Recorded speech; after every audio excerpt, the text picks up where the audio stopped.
Hey y'all, welcome back to another video. Beautiful spring days. We're just 4 days away from official spring, but it's certainly feeling like it around here at the farm, with plants getting bigger, animals growing, and getting into the swing of things for the season.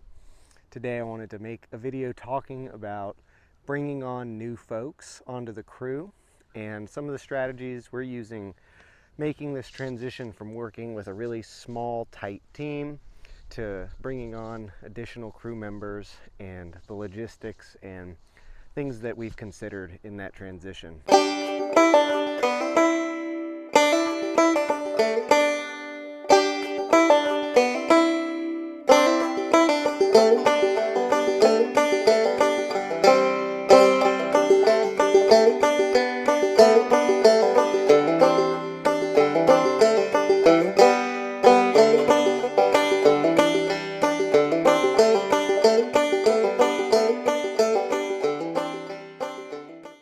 Before we get into the video, please make sure to like, comment, and subscribe to the channel if you haven't already, and let's get into it. Transplants are looking very good. Just a few weeks out from harvest, believe it or not, but showing vigor and putting on growth and filling the space with what will become beautiful, lush green vegetables.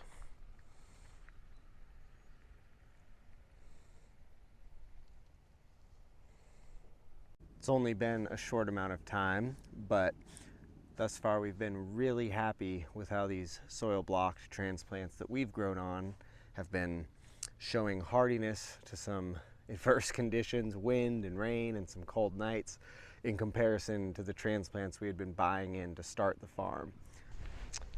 First peas we've grown at Wild East coming up and ready to work their way up the trellis. We love eating peas, and they're quite popular at the market as well.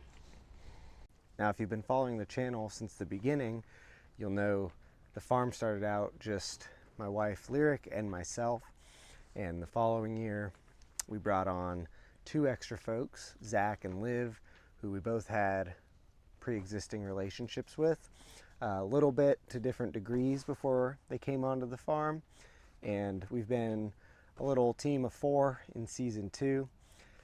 We're working towards bringing on more folks this year in an effort to get more folks on the land, all learning together and farming this beautiful place with one another, and also in an effort to balance this lifestyle and the work that comes with it, and still give all of us the opportunity to have ample time for rest and play and social lives outside of the farm.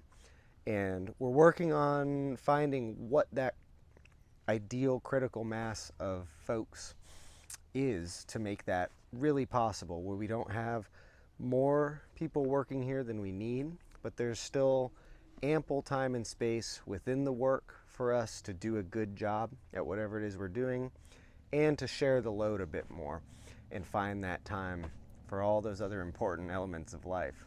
We found 2 folks who are coming to the farm at the end of March, and that's been a process of making sure that we're ready to bring on more employees, working out system kinks so that everything is optimal when they arrive and they're fitting into a system. That's something we were dialing in all of last year.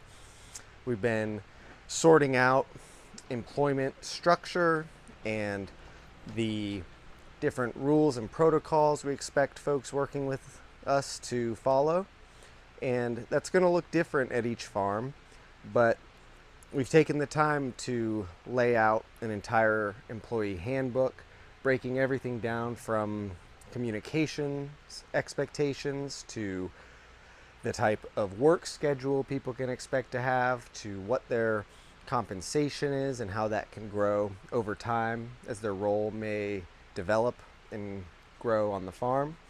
A lot of it's really standard things that most farms or places of business expect their employees and our relationship with them to follow. But my point is, it's really important to think these things through and get things in writing so that if you're at a stage in your farm or thinking about a future farm where bringing on employees is part of it, it's critical to sort out whether they're going to be W-2 employees like ours are, if you're going to be able to provide housing, what sort of additional compensation you can offer, such as farm food, internet and utilities, all of these other elements that can come together to attract folks to come work on the farm.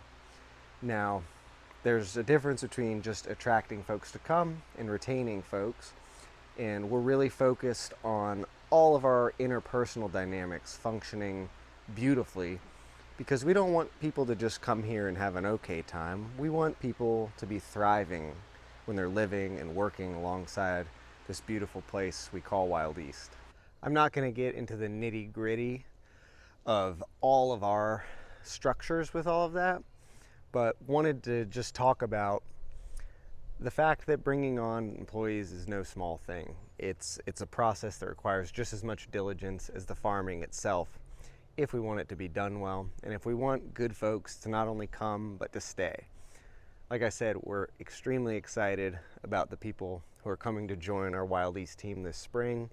Have them not only working alongside us and one another, but also engaged in robust learning around no-till market gardening, pastured poultry, agroforestry, forest-raised pigs, all of the fun, exciting things we're doing around here, and seeing the beauty of all of that, and also all of the planning and thinking and thought processes that go behind making it work well. I will share, for full transparency, what we're providing our employees. We're providing housing in a 3-bedroom home that's fully equipped with everything you'd expect of a home. Utilities, including electric, water, and internet. They have a gear stipend every year to afford themselves farm work clothes that are of high quality, that'll get worn out doing this work. They get part of a pork share each year to feed themselves, access to vegetables and some of the poultry as well, and a $1,000 a month, or what comes out to $1,000 a month payment.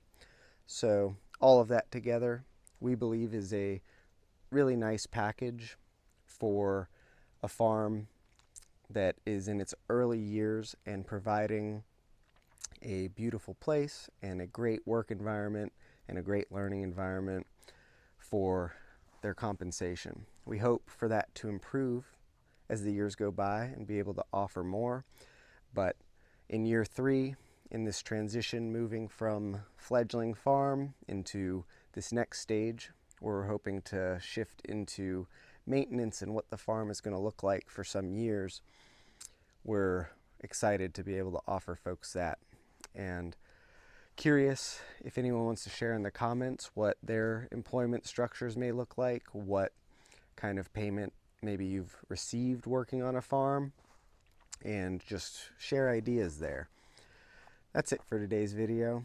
Just a little update and documenting this time on the farm where spring is emerging here on our 3rd year, and we have a big change coming, growing the team gradually as planned, and doing so diligently and sharing the process with y'all. Thanks for watching, and we'll see you next time.